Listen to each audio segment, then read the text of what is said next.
после 9 години молк, после 9 години паѓање на Македонија во невидена депресија, граѓаните се нормално демотивирани, Македонија и со минатиот проект Моето гласачко право и со овој проект ние ќе дојдеме, претпоставувам, за жал до истите сознанија дека Македонија е вџашено, дека македонските граѓанки и граѓани без оглед на етничката, религиозната припадност живеат во страв за гола екзистенција, живеат во страв за најблиската иднина, за утре. Не можат да направат план за до крајот на неделата за гол обстанок, а не за некакви долгорочни планови за иднината. Имаме парализиран парламент кој не работи откако на клоци беа набркани пратениците на опозицијата и новинарите за да не известуваат за тој резил. Имаме влада која работи како што работи, изворедно успешно, 24/7 прислушува 20.000 граѓани.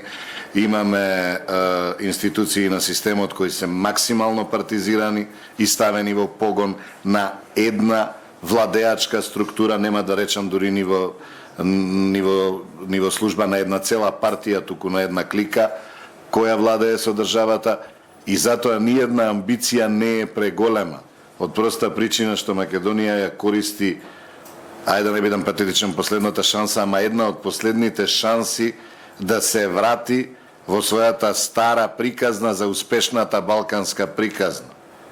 Од успешна балканска приказна станавме грда шега, од пример во регионот станавме некој кој го сожалуваат.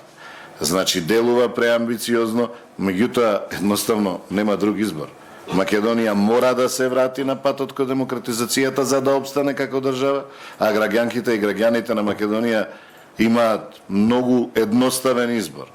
Сакаат да си ја спасат државата, да ја сочуваат и да ја вратат кон демократијата, или сакаат да живеат во виртуелната реалност која им се нуди, да чекаат субвенции од Бога Росица, да се запишуваат на еден од илјадниците универзитети и да добиваат ливчиња со кои нема да имаат кај да се вработат, или да се вратат кон рационалноста, да се вратат кон она што некогаш беше одлика на овој народ, трпеливоста да, ама и работливоста, и гостопримството, и меѓусебната разбирачка. Сето тоа како да го загубивме во овие 9 години, и затоа нашата амбиција е преку слободни избори да се вратиме на еснавскиот начин на живење, на соживотот во вистинска смисла на зборот, на она што постоеше. И тврдам, сакам да верувам дека се уште постои. Тоа е нашата амбиција. Делува можеби малку преидеалистички со оглед на актуелнава ситуација и контекстот во кој го покренуваме проектот, меѓутоа имаме уште време малку, имаме шанса нешто да поправиме и мислам дека ниту овие 8 на 10 на колку се во цивил во Скопје, ниту 150 соработници на цивилни државата ништо не може да направат без слободните медиуми кои ќе се ослободат. Како да е, медиумите ќе се ослободат. Некои од нив нема да обстанат, газдите ќе ги затворат, ама медиумите ќе се ослободат.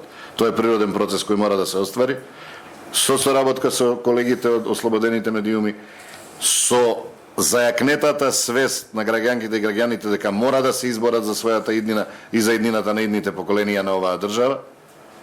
Мислам дека не е преидеалистички, мислам дека Македонија е држава која може и е подготвена, дури и ваква девастирана каква што е, да организира едни избори. Какви такви, ама подобри од овие досегашниве последниве 9 години.